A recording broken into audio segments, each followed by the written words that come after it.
Thank you all for joining me this evening. This Thursday evening is what I should say. Do apologize for not uploading last week, but last week was Thanksgiving. And when I chose my podcast schedule, when I chose to upload every Thursday, I thought it would be a lot easier because I get Wednesday and Tuesdays off of work, and I didn't want to pick one of those days in order to make myself on my day off have to go to work just to upload an episode. For those of you who don't understand what it is that I'm going through, I don't have internet at my house. Matter of fact, I don't have a lot of things at my house. A lot of, I wouldn't say luxuries, because it's not that they're luxuries, it's just that they're common day things that people actually have. For instance, no ductwork. And what I mean by no ductwork is there's no vents. There's no furnace. There's no internal heating system like a thermostat that I can just turn on the heat to the house that I live at. So a lot of times, especially here during the winter months, I have to turn on a heater, stay in front of it, and hope to God that my power doesn't go out. Nonetheless, I'd like to apologize for the delaying episode progression. What I mean by that is that I'm simply rambling about something that you all didn't come here to hear. You all came here because of you want an episode of a wrestling podcast.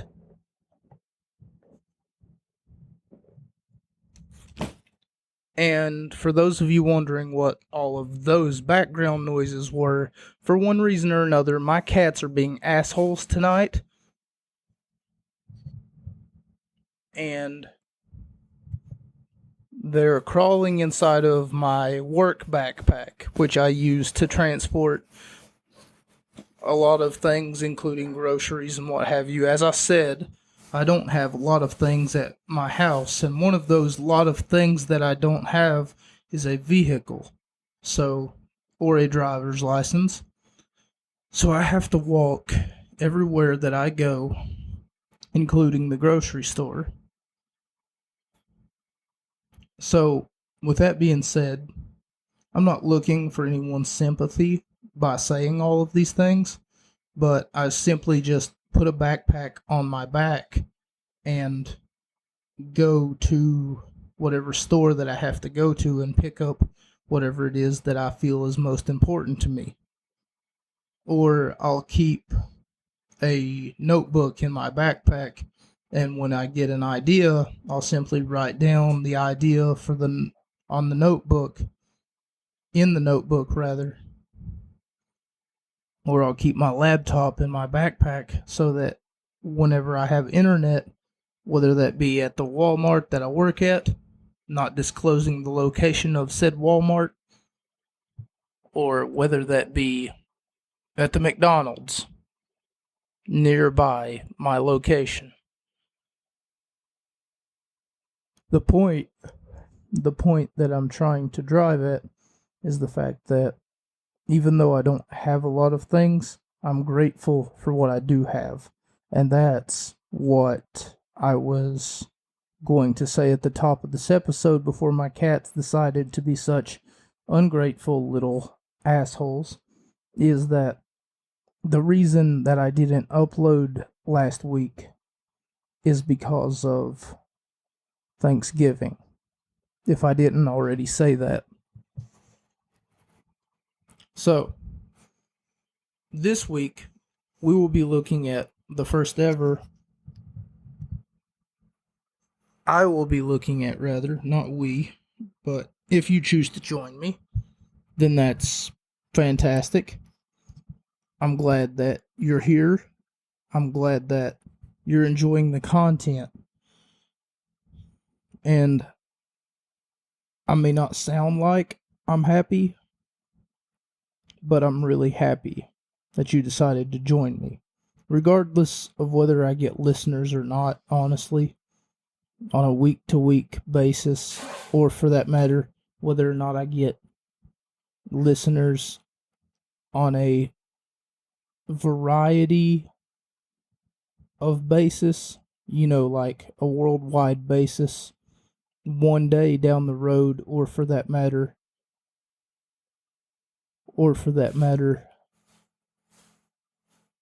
anytime soon in the near future or in the further future. Regardless, I'm still going to do this. Whether it be 1 hour a week, or every 2 weeks, or every 3 weeks. Something of that nature. Now, if you do hear background noise, once again, that is my cats. They are, for some reason, super hyper right now, and I can't figure out why.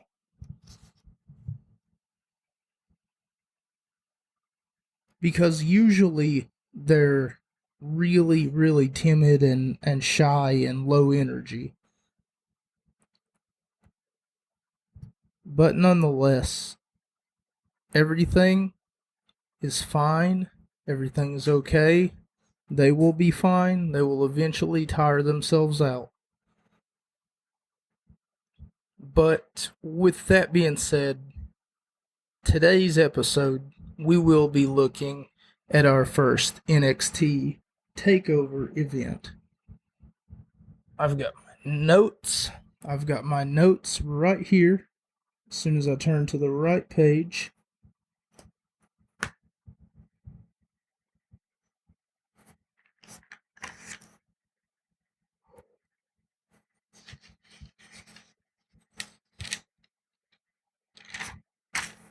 And as soon as I find the right page,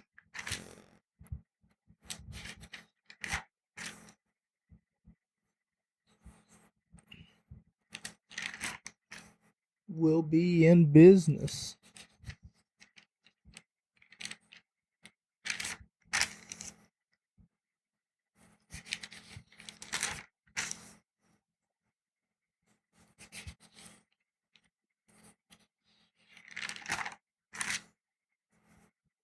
Alright, here we are.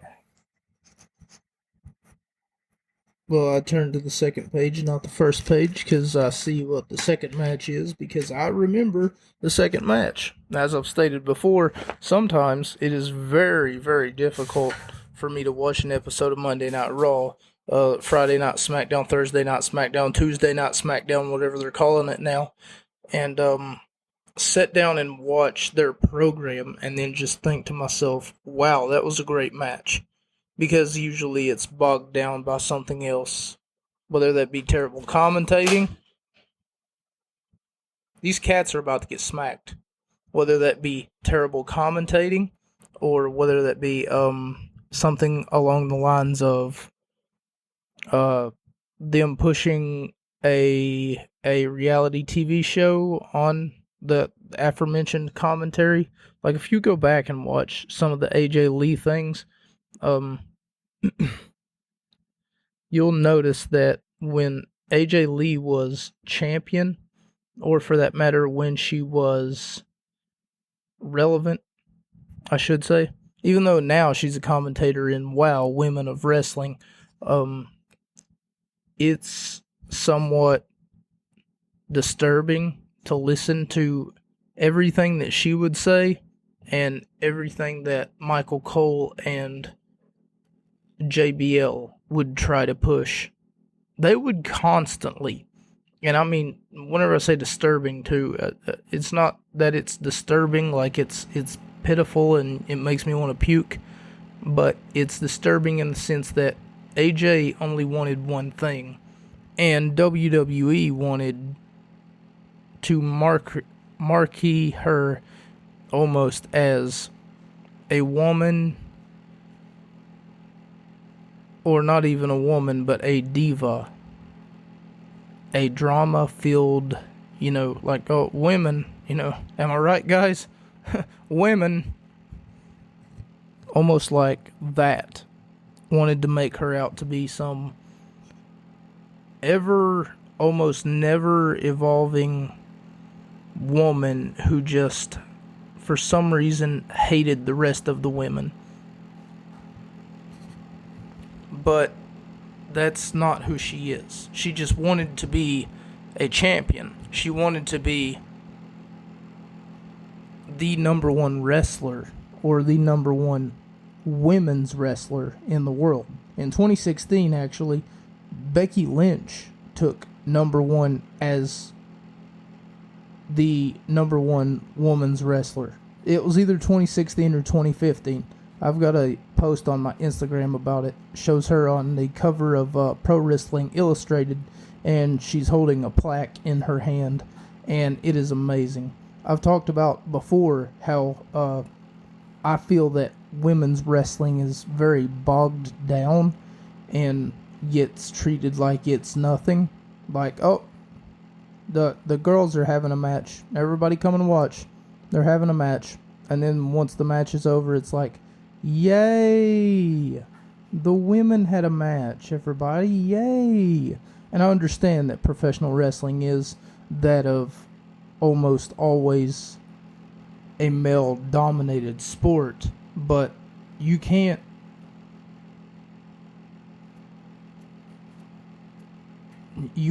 honestly keep saying that men are dominating professional wrestling and that they're always going to be dominating professional wrestling. The women of professional wrestling are, and for one reason or another, will be a major, and I mean a major, part of professional wrestling for years to come. And in most cases, ladies and gentlemen, they can and they will outwork the men. Why am I talking about this, though? What makes it relevant? And I understand some of you... Wait just 1 second.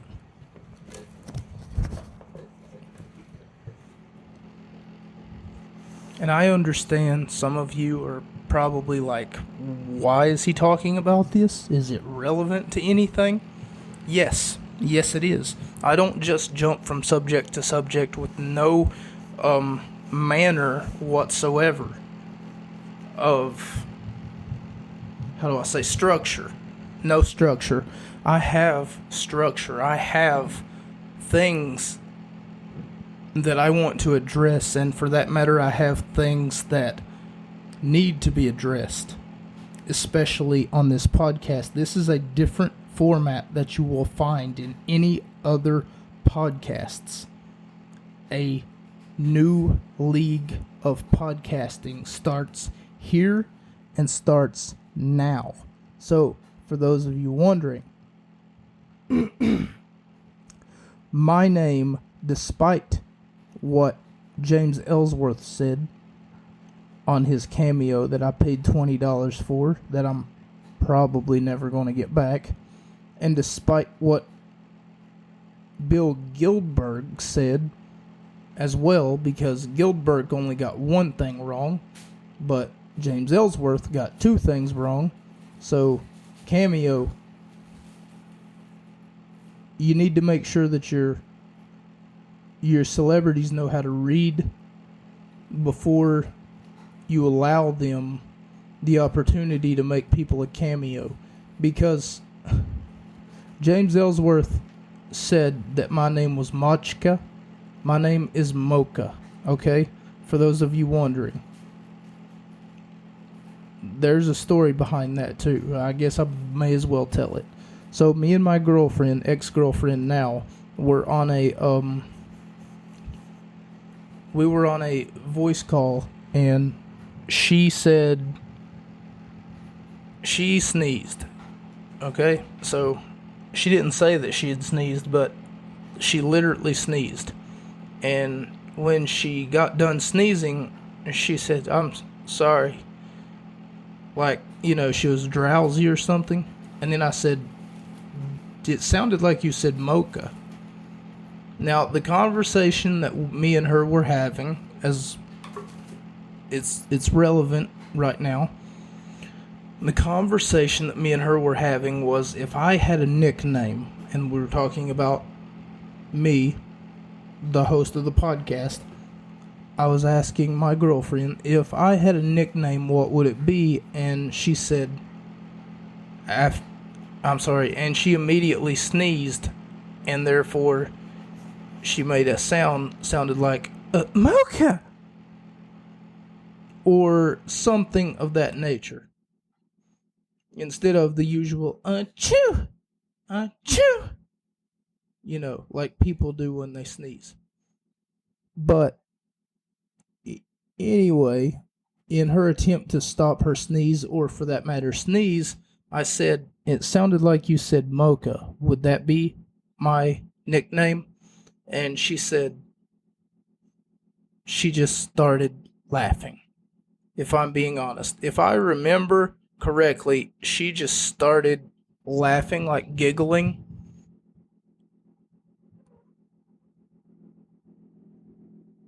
And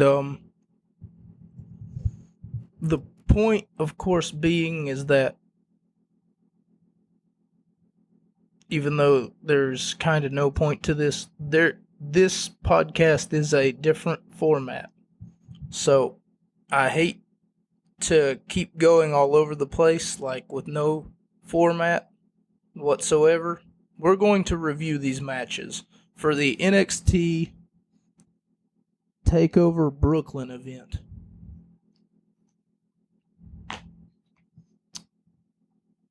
So with that being said, it opens with Triple H in the ring without a microphone, but I can still hear him.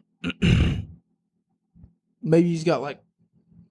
It makes no sense that he would have a wireless microphone, like one of those ones that Britney Spears wears whenever she has like her concerts, that just hangs from her mouth so that you can hear everything that she's saying. It makes no sense because later on he would grab a microphone out of his pocket, which he wasn't using the entire time that he was speaking, But he basically talks about, in a generic way one time or another, he was talking about the fact that you wanted a revolution, but we became unstoppable. And, he starts plugging all of the names of the past takeover events in weird ways. But this is one of those events that is very off key as far as... And funny thing, actually, in this event, the NXT championship was not defended. Believe it or not. So, you can take that as you will. And yes, the NXT championship was a thing. I mean, this wasn't before they had the NXT championship. William Regal talked about how Dusty Rhodes passed away and how they were going to inaugurate a Dusty Rhodes Classic Champion, Dusty Rhodes Tag Team Tournament, which they would do like 2 or 3 times after. But the first Dusty Classic was honestly, in my personal opinion, the best Dusty Classic, because seeing the storytelling between Samoa Joe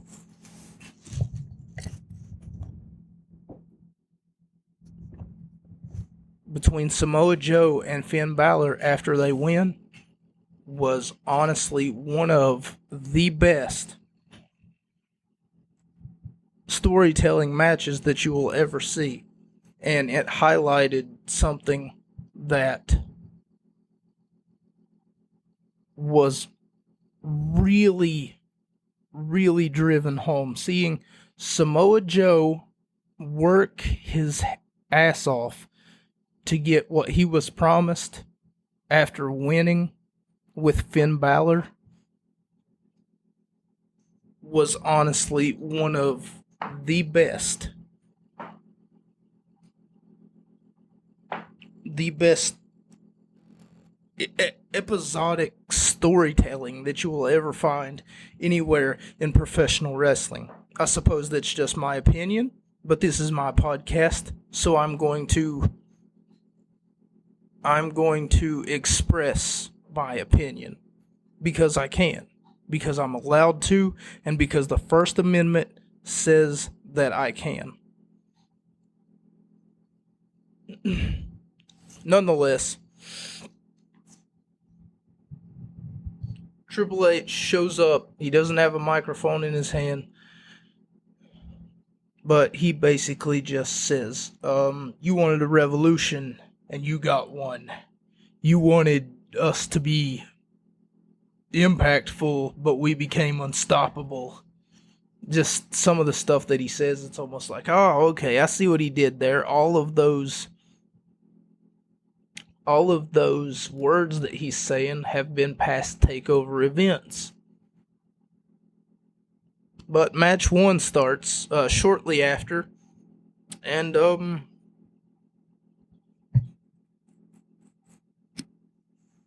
this one is quite hard to fathom. And the reason that it's hard to wrap my head around is the fact that Jushin Thunder Liger, which I spelled wrong. For some reason I put Jushin Thunder Liquor. Liquor, I hardly know her. Am I right? If I knew how to do the, you know, the drum, the drum thing, the sound effect, I can find it. Give me a second. I can find it, and it shouldn't take long.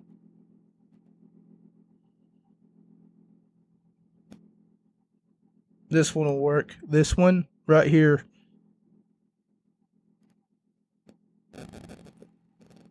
No.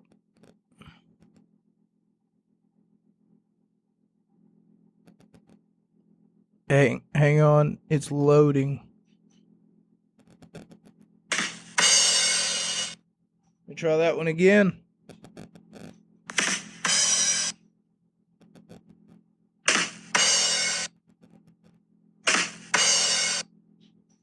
So, anyway, Liquor, I hardly know her, but Jushin Thunder Liger faced off against Tyler Breeze.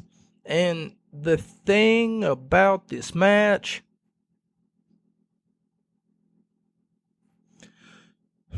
well, let's take a look at what they say about Jushin Thunder Liger. They say he's won over 40 wrestling championships, and they say later on in the match that he innovated the shooting star press. I don't know about you guys, but the first time that I ever seen a shooting star press done, it was done by a man named Billy Kidman. So, are they trying to tell me that Jushin Thunder Liger is Billy Kidman? I don't know if that makes sense for a few reasons. And not only that, but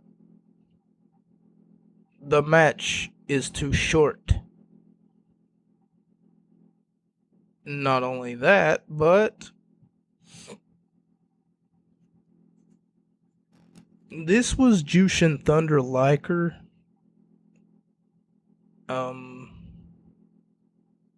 What? Like, I'm trying to imagine a scenario where a wrestling legend who's won over 40 championships steps into a WWE ring. They talk about how he's won 40 championships or over 40 championships over in other wrestling companies, comes into a WWE ring, wrestles someone who's wrestled for WWE for years, and they win. They win. And they win clean on top of that. So what I mean by that is the fact that Tyler Breeze has nothing to go off of. The fact that he was in this match almost makes it seem like he was jobbing for someone who, for those of you who don't know, jobbing is the process of losing to make another person look good. But see, that doesn't make Jushin Thunder Liger look good, because Jushin Thunder Liger is not going to be at any more TakeOver events. He's not going to show up at NXT TakeOver the following day. He's not going to show up at the next NXT TakeOver event the next day. The only thing that he's going to do is he's going to ride off into the sunset, and there's just going to be a completely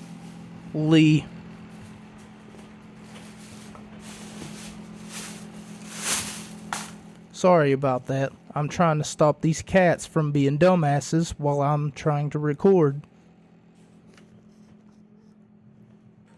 And that's just going to make Tyler Breeze look really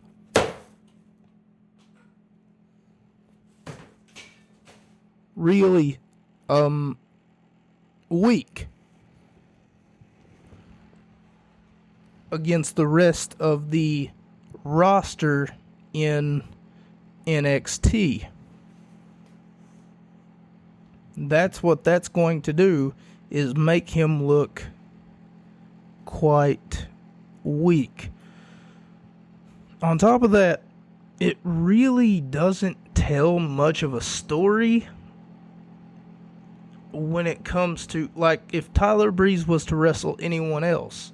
Like, if Breeze was to wrestle someone who was debuting and WWE had already heard about them debuting, or WWE had signed someone who had been a huge name in the wrestling industry, it would have made more sense not to allow Jushin Thunder Liger rather, to be on this marquee event. But nonetheless, that's pretty much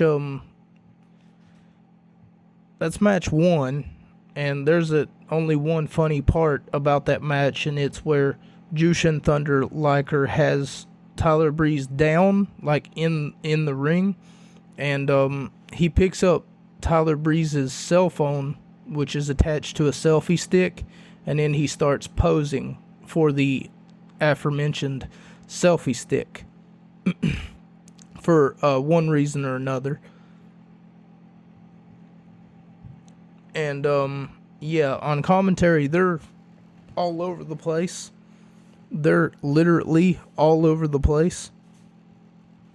And I put down the notes here. It makes no sense for Tyler Breeze to lose unless there was a future match. Yes, unless there was a future match planned, in which case, yeah, it would make sense for Breeze to lose. Think about Shawn Michaels versus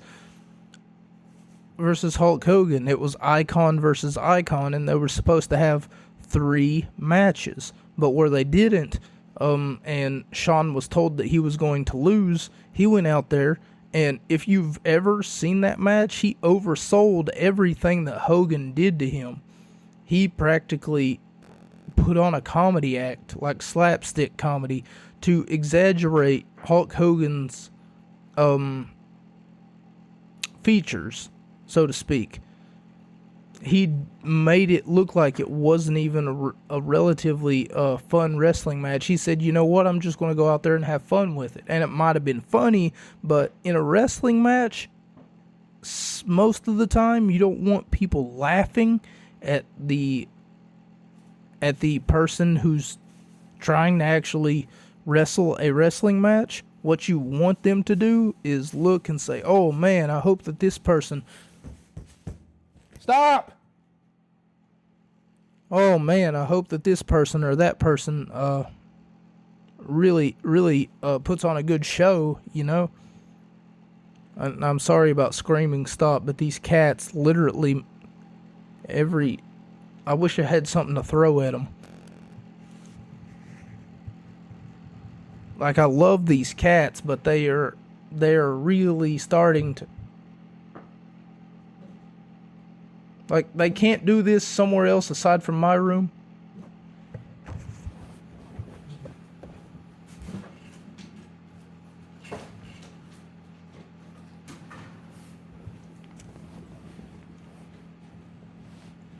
Anyway,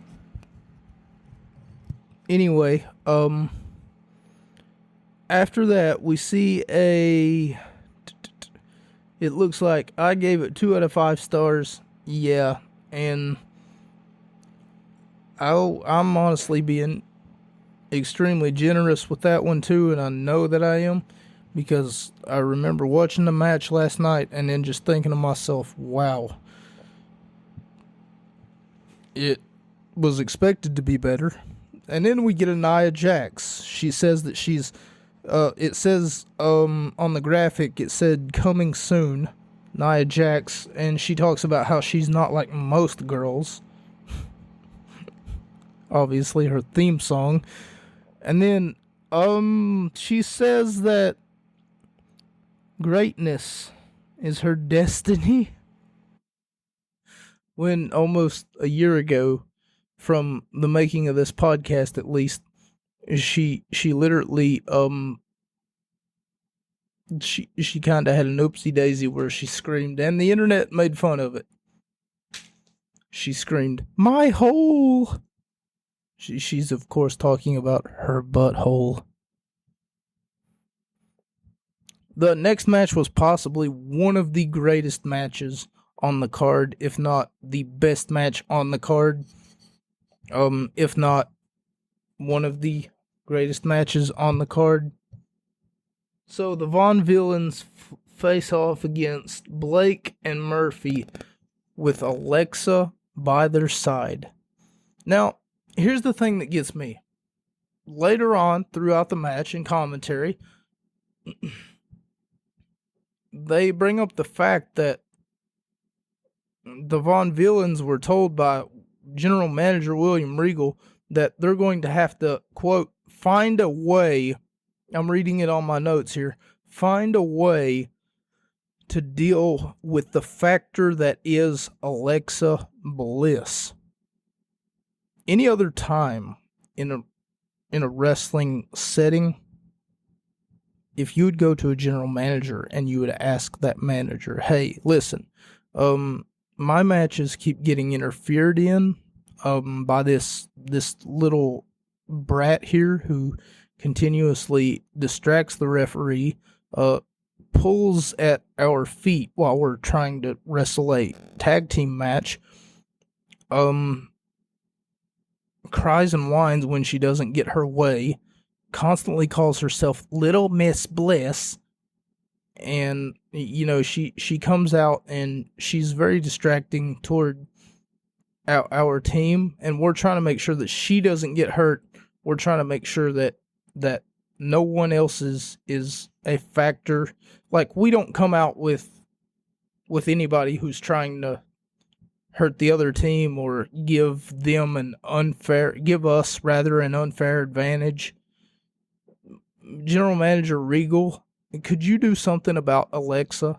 Any other time, when you would come out and you would say something to a, quote, general manager, someone who's supposed to be in a position to have the management position any other time, my point being, that general manager, in this case William Regal, would say, okay, I'm just going to ban Alexa from ringside. That would solve your problem. But instead, you get this side plot, which I think is brilliant, honestly. It sounds like I'm complaining, but really I'm explaining, not complaining. You get this side plot with this Blue Pants, whoever the hell that is. Honestly, even to this day, and I remember watching this whenever it was on the WWE Network and not on Peacock. But this is something that I had never... At the time, I didn't know who Blue Pants was. And still to this day, I don't know who Blue Pants is. Maybe it's Carmella. I'm joking, it's not. Blue Pants comes to the aid of the Von Villains. GM Regal told the Von Villains to find a female to stop Alexa, but William Regal could have banned Alexa from ringside. I'm reading it here on my notes rather than me just saying it what I had in my head just a second ago. He could have banned Alexa from ringside, stopping Blue Pants factor thing from ever happening. But here's the closing of the match, and it's the most beautiful thing that you'll ever see in your entire life. It was Blue Pants chasing Alexa Bliss into the ring, and off the distraction, Murphy gets a roll up.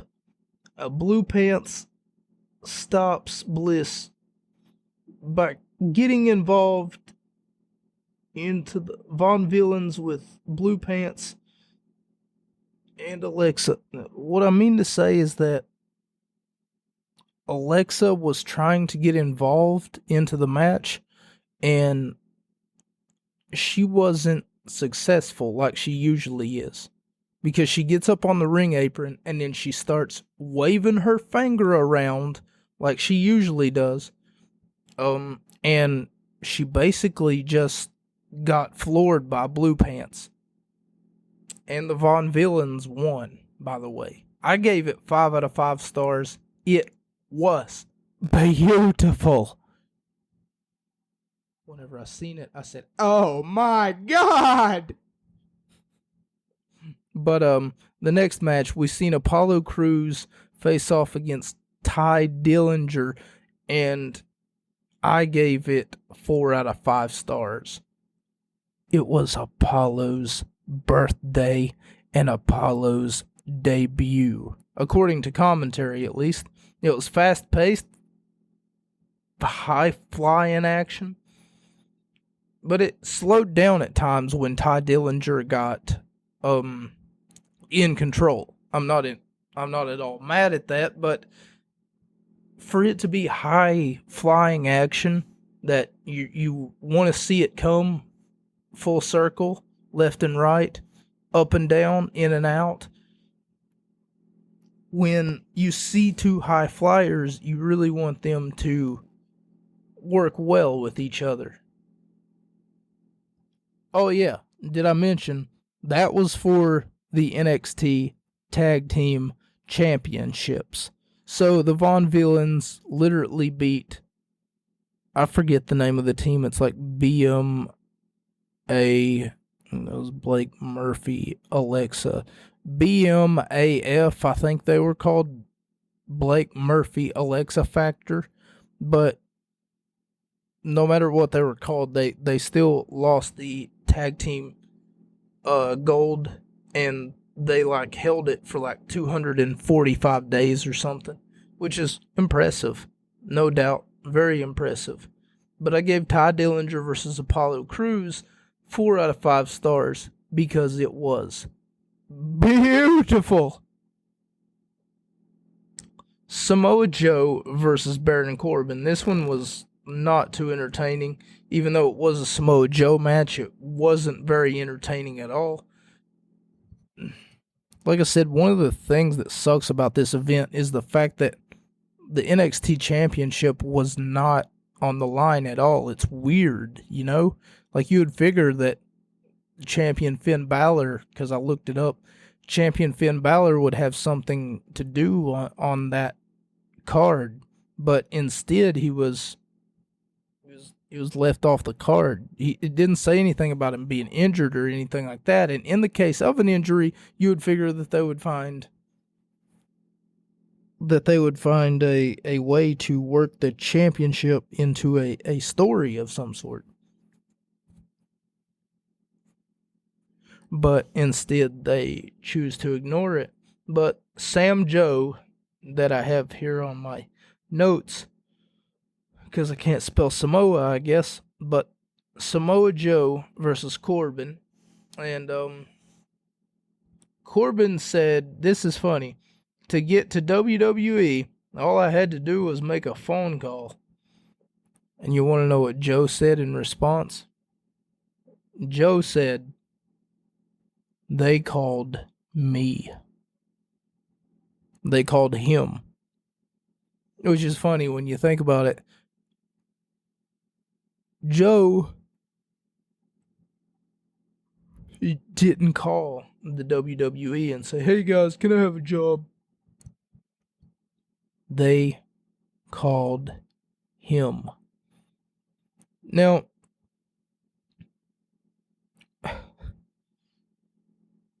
we're going to spend a considerable amount of time talking about this next match.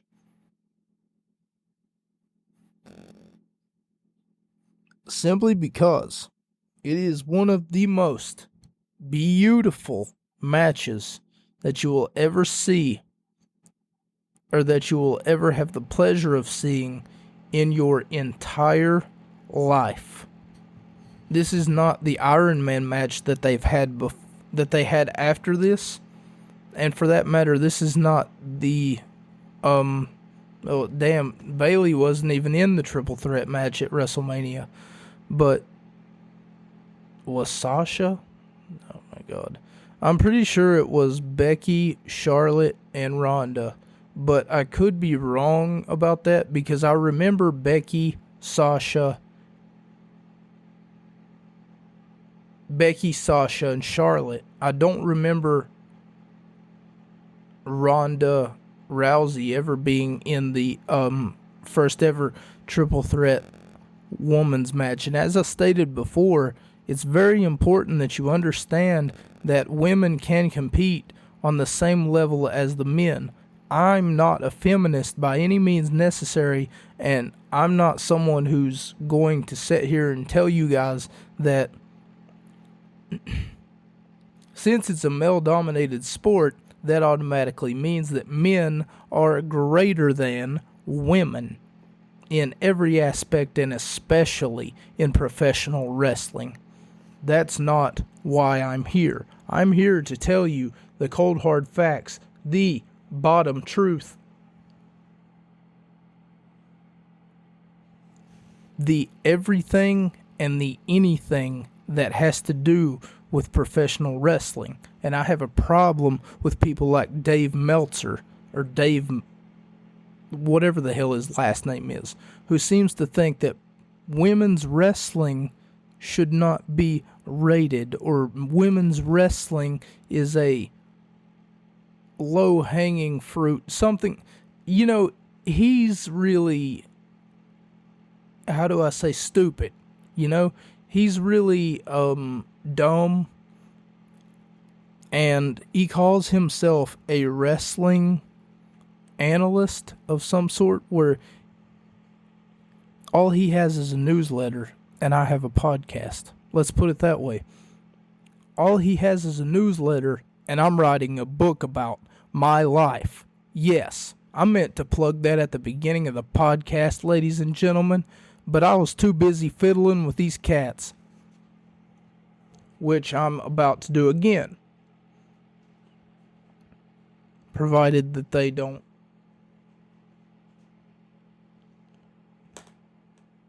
Anyway, what I mean to say is the fact that Dave Metz, I don't know the man's name. He runs something called the WrestlingNewsletter.com. And he also runs a magazine called the Wrestling Newsletter, which I've never been to JCPenney's or Walmart where I work, or for that matter, Food City. None of these places, by the way, are sponsored by this podcast. I'm simply using them as an example for a story. I've never been to any of these major retailers, looked at the magazine rack, and said, "Oh my God, it's the Wrestling Newsletter." Do you know why that is? It's probably because it's online, right? I guess. I don't know. I've never visited the WrestlingNewsletter.com. All that I know is that this man has a Twitter account, and he doesn't. I'm gonna shoot straight with you guys. He doesn't at all know what he's talking about, but somehow his opinion is highly valued.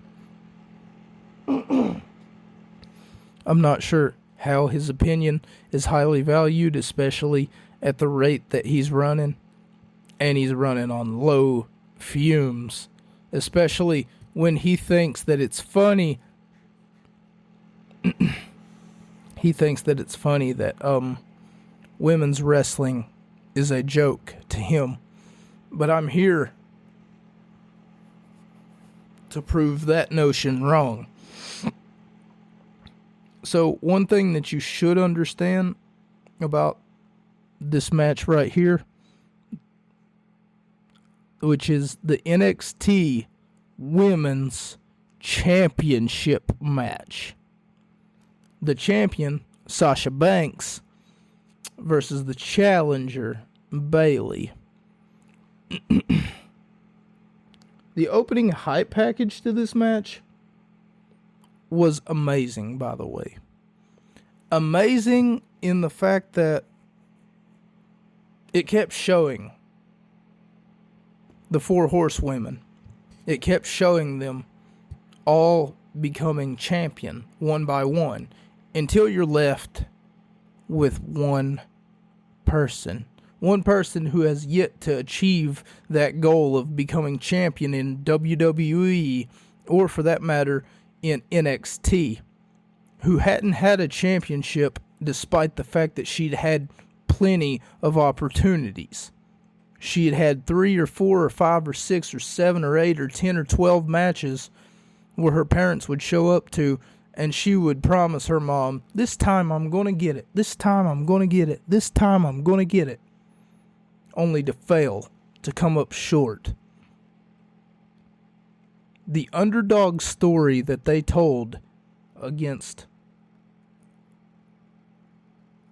The underdog story that they told for Sasha Banks versus Bayley was honestly poetic and amazing.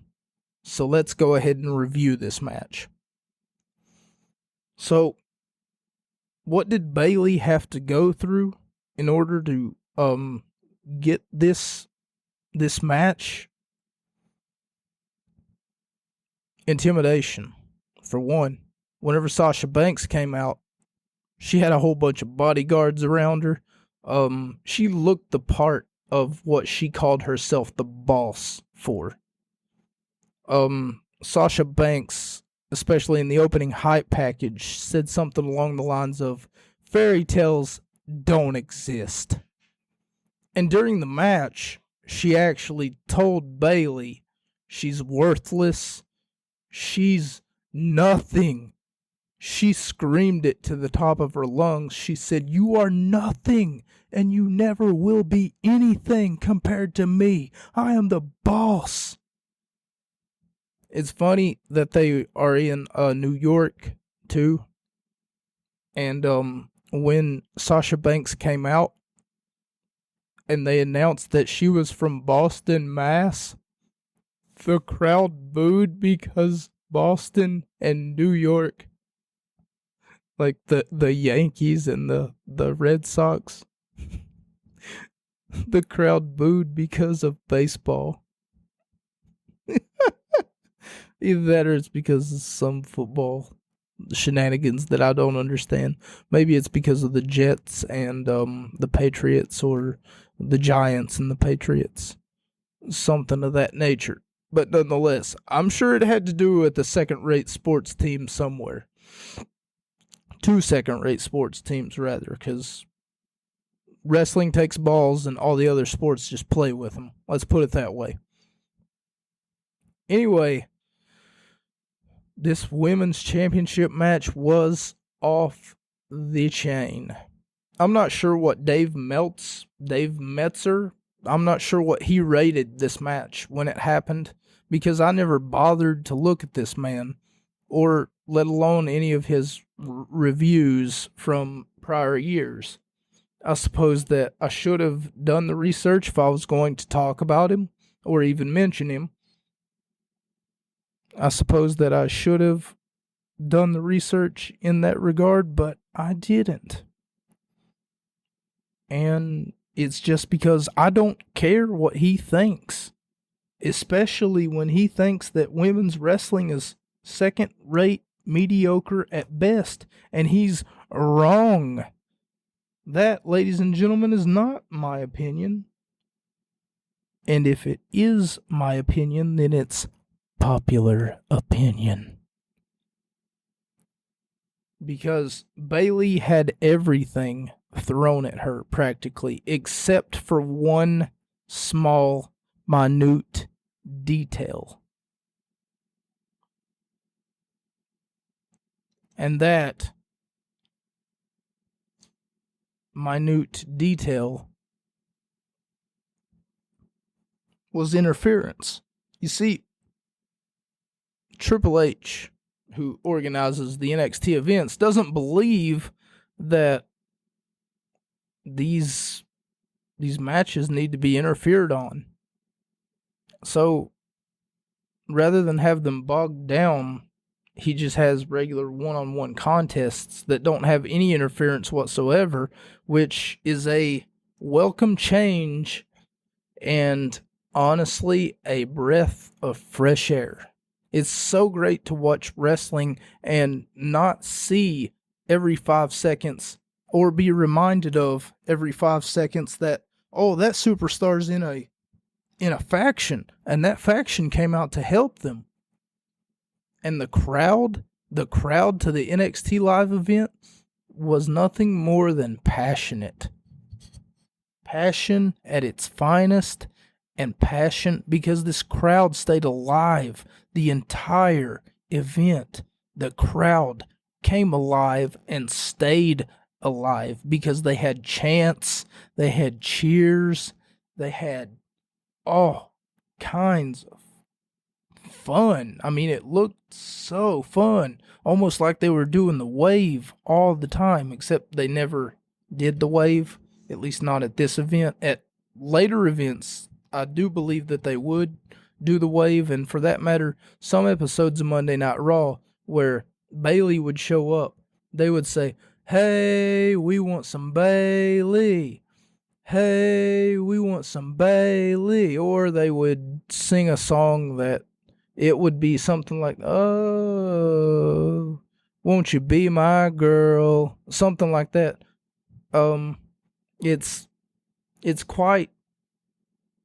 It's a welcome change, to finally see wrestling fans who are as passionate about wrestling as I am, or for that matter, as passionate about wrestling and not about entertainment.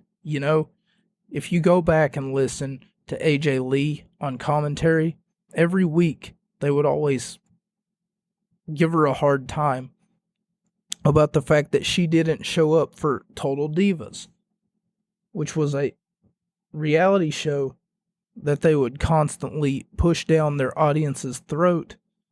But AJ Lee professed that she didn't want any part of their silly little reality show because she was busy making history. Because she was about professional wrestling and she wasn't all about the entertainment part. She was about the competition part. Had that been the case, this match takes a quick turn for that competition. Seeing how Bayley wins and everything that she goes through. And the one nitpick that I would have to say is that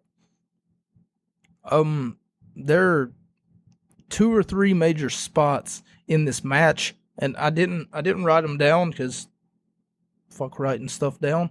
But the one thing that I would have to complain about, and I mean honestly just drive this home, is the fact that the announcers, especially seeing as though that they had Corey Graves on the announce table, you'd figure that he would know what some of these moves are. But instead of knowing what some of the wrestling moves are, he left me speculating whether or not I was right or not. But I'm pretty sure that I am. I am right about the moves that Bayley did and Sasha did. Sasha pushed Bayley off of the top rope, for instance, and did a move called a Meteora. Instead of calling it the Meteora, what they did was they was like, look at this, look at that move, oh my god. It's almost the equivalent to Vince McMahon back in the day. What a maneuver. What a maneuver. That was basically his catchphrase. What a maneuver. Vince McMahon, for those of you who don't know, used to be a commentator back in the 90s, and what a maneuver.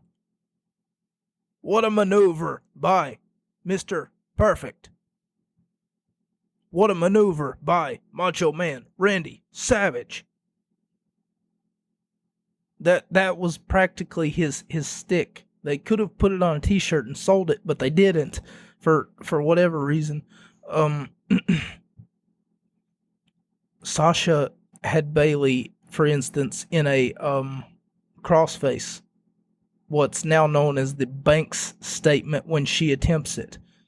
And there was a time when, right then and there, even though I have seen this match before, and going into it I knew that Bayley won. Not because I looked it up, because, like I said, I'd seen it before. It was familiar to me. And the greatest things in this world, you tend not to forget. You know, if something leaves a lasting impression on your life, you tend not to forget it. And this match left a good taste in my mouth, and it left me wanting more. And that's what professional wrestling is all about. They want to leave their audience wanting more. Just like me in this podcast, I want to leave you guys coming back wanting more. But nonetheless, this match was off the walls. Like I said, Banks did this spot called a Meteora from the top rope. Corey Graves didn't know what to call it, which was quite disappointing. He had me questioning whether or not I got it right, but for reality's sake, we're going to say that I got it right. This is my podcast, and I'm going to call it a Meteora. Halfway through the match, the crowd, once again, like I said, not getting restless. They were passionate. They loved these two women who were wrestling. They were chanting, "This is awesome, fight forever." They were chanting, at one point, "Sasha's ratchet. No, she's not. Sasha's ratchet. No, she's not. Sasha's ratchet. No, she's not." And so funny to me to see that come back.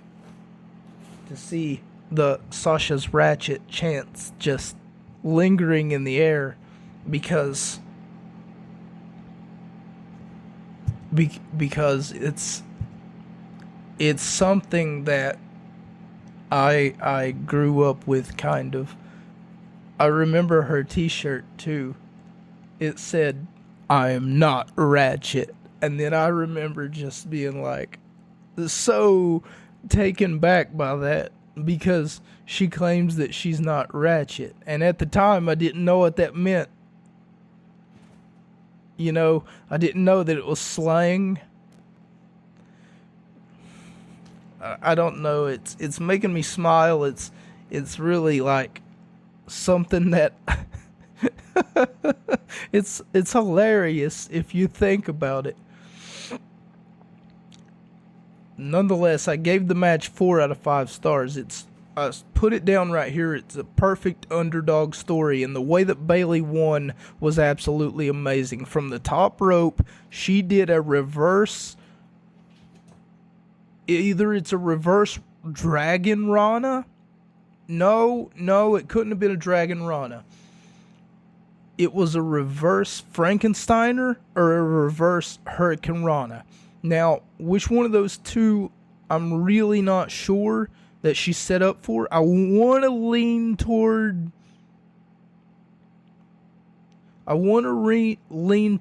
Frankensteiner, because if it was a reverse Hurricane Rana, I'm almost certain that it would have had to have been a pin predicament. Like, in order for that to happen, she would have had to flip her and then pin her with her with Sasha's shoulders being on the ground after she flipped her like she did. But no, it would have to have been a reverse Frankensteiner, not a Hurricane Rana. Because if I remember correctly, a Hurricane Rana, and it's been a while since I've seen one, but a Hurricane Rana is a pinning predicament.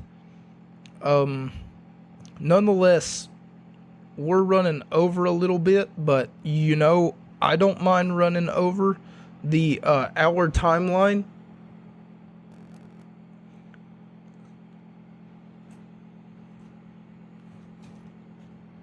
Simply because I've paid for extra time on the app, on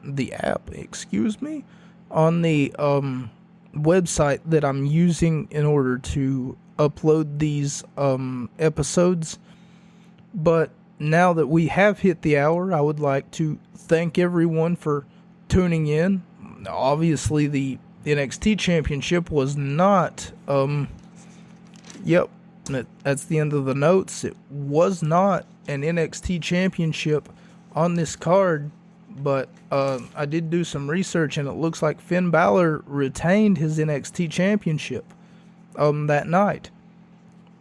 For those of you who are confused about that, I would suggest you to look it up, because if you at me at social media and ask me why I'm choosing to skip over, I shouldn't say skip over. Yeah, there was definitely no NXT Championship match during this time period, despite the fact that the NXT Championship was on the line. And I'm looking at this notebook that I use, and it says 100 sheets, 200 pages. How does that work? Nonetheless, what I'd like to do now is go ahead and close the episode. Thank you all for tuning in. Those of you who have on a consistent basis, thank you for all of your support. And I didn't upload last week because of last week was Thanksgiving, wasn't it? Pretty sure it was. This has been the December 2nd, 2021 episode, and that, ladies and gentlemen, is a wrap. Good night. Drive home safe. Have a great afternoon, a great day. And I am out.